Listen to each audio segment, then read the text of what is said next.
Bom, vamos falar sobre Donald Trump, né? Eu praticamente parei a minha vida para cobrir esse evento histórico, né? Eu tenho procurado, se você está acompanhando o meu Twitter, meu X, você tem visto que eu tenho procurado em todos os momentos ver fontes confiáveis, ver informações passíveis de serem corroboradas do que está acontecendo. E eu acho que isso é importante, especialmente se você for pensar na cobertura que a Globo News, por exemplo, está fazendo, e a gente vai falar sobre a Globo News aqui, mas também se você parar para pensar sobre a internet, o quanto de bobagem que tem na internet. Eu sempre digo que o futuro do jornalismo é esse. Você vai ser um adulto maduro que não vai mais terceirizar a responsabilidade da credibilidade para um veículo.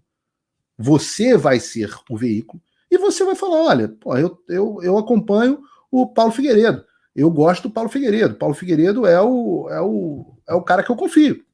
E você vai fazer isso. Vou ver se a porcaria desse ar-condicionado, para ter certeza que hoje não vamos ter queda aqui. E você vai acompanhar o Paulo Figueiredo e vai decidir, o Paulo Figueiredo é o cara que eu confio na internet, então se eu gosto muito dele, vou assinar, etc. É o jornalismo onde não manda mais a Pepsi, a Unilever, manda você que está em casa. E você escolhe. E por outro lado, você tem a responsabilidade. Você tem a responsabilidade de não cair e de filtrar, falar, pô, esse cara é até legal, mas de vez em quando, tem amigos meus, inclusive, vocês sabem disso, que, pô, o cara é bom, mas de vez em quando ele dá uma escorregada. Eu procuro pecar por não escorregar. Então, se você está acompanhando a minha conta do P Figueiredo BR2, que é por onde eu vou continuar, inclusive, o programa também, depois, no final, você está por dentro do que está acontecendo.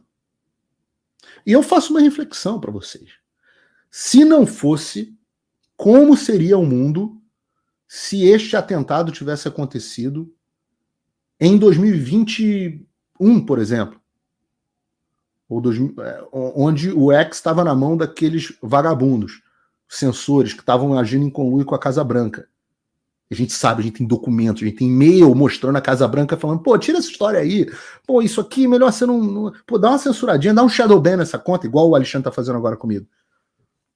A gente tem e-mail comprovando, o Comitê Judiciário mesmo, que divulgou as decisões do Alexandre, tem lá os e-mails, divulgou os e-mails de conluio das redes sociais com esses caras. Se não fosse o Elon Musk, a gente estaria na mão das histórias oficiais. E a gente está vendo que onde está havendo compartilhamento de informação é no X. Se depender da mídia, você está ferrado. Né? A gente já está com o Trump que tinha supostamente caído no comício após supostos sons de supostos tiros, né? Como diz a brilhante sketch que o meu amigo Paulo Souza, que era do Hipócritas, fez, sketch humor que ele fez nesses dias. O Paulo Souza é sempre brilhante, né? Mas ele é brilhante. Eu sempre digo para ele que a competição é muito dura, que a competição é dos veículos de imprensa, que são uma piada. Mas eu fiz uma live no sábado à noite, e até o fim do sábado, foi no finalzinho, né, do dia, eram 11 horas da noite, e até aquele momento da live, inexplicavelmente, a gente não sabia quem era o autor do atentado, não tínhamos um nome. Aliás, a gente tem, volto a dizer, o critério no X é importante, porque teve até gente muito boa, até um deputado brasileiro muito bom, que eu não vou citar aqui o nome porque foi um erro, não foi uma coisa de má fé, um cara que eu gosto muito pessoalmente, publicando notícia equivocada sobre quem era o autor do atentado, atribuindo a um gordinho lá da Antifa, né? Então tem que ter muito cuidado, tem que ter muito critério, porque a credibilidade também se perde muito rápido.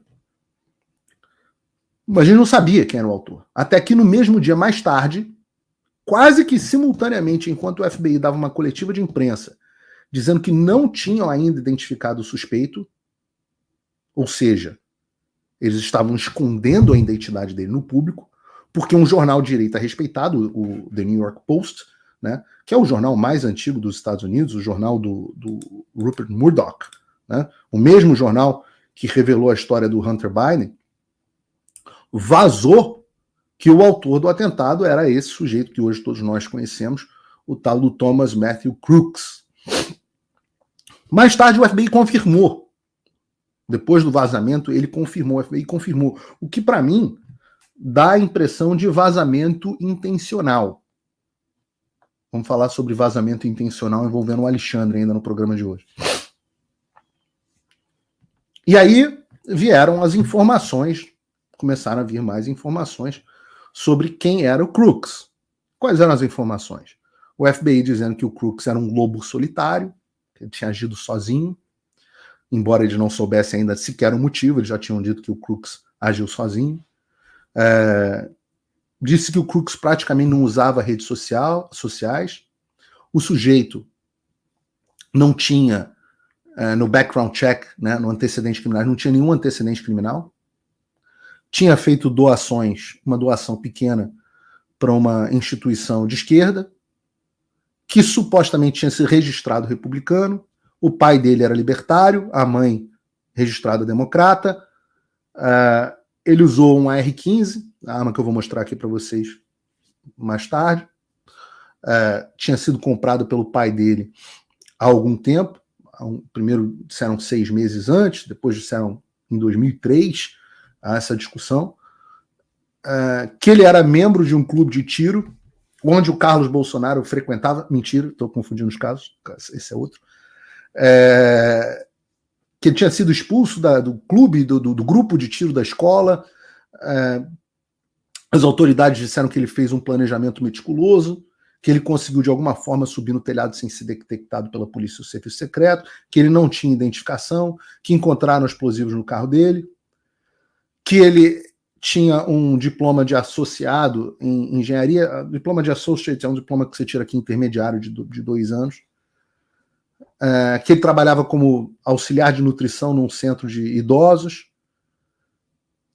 Os colegas diziam que ele era um homem solitário no ensino médio, no 2º grau. Teve um professor que disse que ele era um dos poucos conservadores na turma dele. Então, reparem que logo de cara veio a ideia de um lobo solitário, antissocial, quase que com problemas psicológicos, praticamente um Adélio, que era, na verdade, um republicano registrado, e ele é que era o responsável pelo atentado. Ninguém sabe o motivo ainda, né? Eu me arrisco a dizer que se ele tivesse sobrevivido, com certeza os advogados do Adélio Bispo já teriam chegado a esse momento na Pensilvânia para defender ele no caso. O FBI assumiu imediatamente a dianteira das investigações.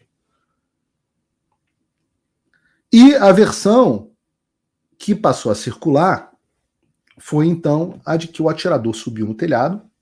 Essa é a versão, e até hoje, até agora, mais ou menos, era a versão que estava rolando.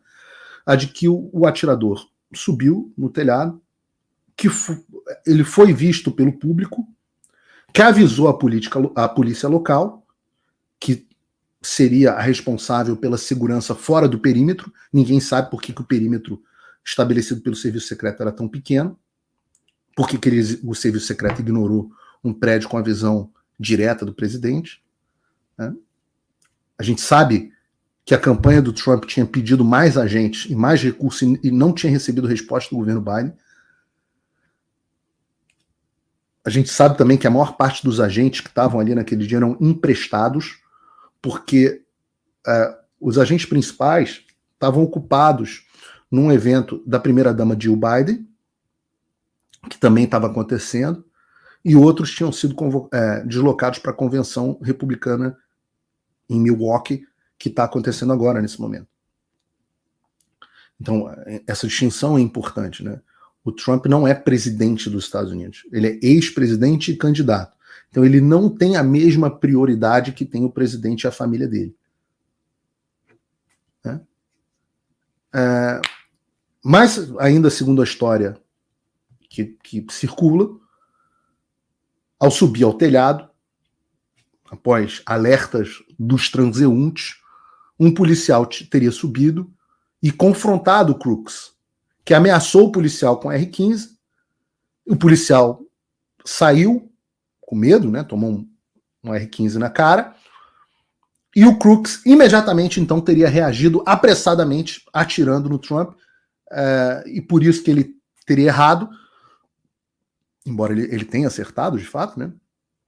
Mas foram vários tiros e só um pegou na orelha. E aí ele foi imediatamente eliminado pelo agente do serviço secreto. Então, entre a identificação da ameaça pelo policial e os tiros contra o Trump, teriam se passado assim poucos segundos. Só que imediatamente a internet postou um vídeo muito bem montado que basicamente cagou completamente com essa versão. Bruno.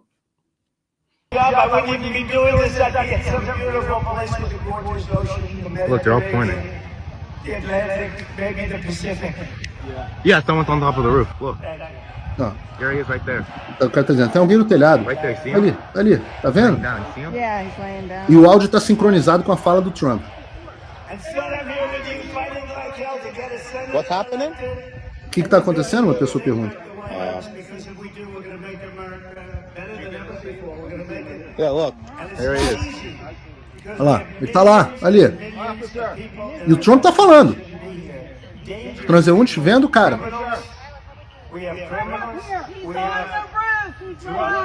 A mulher gritando, ele tá no telhado, porra. Tem um cara no telhado, porra. In recorded history, we're the best border. In fact, if they could ever put up a Trump chart, I don't continua know if they falando. could do it. Do you guys have access to that chart that I love so much? You don't mind if I go off teleprompter, do you? E dali, Because these teleprompters are so damn boring. I try and explain that. o Trump falando, pô, é muito chato ficar lendo teleprompter, You guys are etc. doing it. They're getting better with time. My guys, take a look at that chart. Take a look at Aí the é que ele arrow on the vira de bottom. See lado the big para red apontar arrow? pro telão, So that's when I para left mostrar office. That was the lowest point, and that comes mostrar um right número from sobre the imigração. E o government tá rolando. services, comes right out of Border Patrol. Take a look at Tá that. falando de So that imigração arrow sobre is the lowest as pessoas amount of no tempo illegal dele, immigration que a imigração ever estava in muito baixa. Por isso que ele está recorded virando de history lado. into our country. Por isso que ele fala, eu vou sair aqui do And then- teleprompter, e eu tô aqui com o teleprompter, eu tô olhando para a câmera para vocês. And then the worst Se eu, president in the eu tenho history aqui, of our por exemplo, um country retorno. took Se eu over. viro de lado e And tem um look atirador, é o que me what salva. happened to our Mas olha o country. tempo que passa. Probably 20 million people. And you know, that's a little bit over that chart. O áudio sincronizado. Months old, and if you want to really see something that says, Ó, 2 minutos entre os tiros. E aí você sincroniza o áudio de todos eles. Não são 4 minutos, nem 3 minutos. 2 minutos entre uma coisa e outra. Mas calma que vai piorar muito. Pode parar, Bruno. Pode parar o vídeo. A ideia, o que você tem que olhar nesse vídeo é: teriam se passado pelo menos 2 minutos inteiros entre a identificação da ameaça pelos transeuntes, a mulher gritando, tem um cara no telhado, porra! E os disparos. E, ok, não tá claro, e eu sou um cara justo aqui, se o serviço secreto... Pode me deixar na tela sozinho agora, por enquanto. Se o serviço... Não tá claro se o serviço secreto tinha a visão do Crooks durante esses 2 minutos, lá os snipers, pelo menos. Algumas versões falam em 3 minutos. O vídeo mostra 2 minutos. Eu digo isso porque a distância, o alvo, o relevo, o fato do telhado ter uma inclinação, isso tudo implica na visada. A gente vê ele rastejando ali, pode ser que ele tenha mudado depois para atirar para uma posição onde ele estava exposto e não tivesse naquele momento. Né? É muito simples de você entender. A gente tem um mapa, mas a gente não tem um relevo. A gente não sabe se esse telhado aqui, onde estavam os snipers, foi um pouquinho mais baixo do que esse aqui, os snipers estariam posicionados no lugar errado e não teriam a visão do atirador até que ele se expusesse. Então isso a gente não sabe.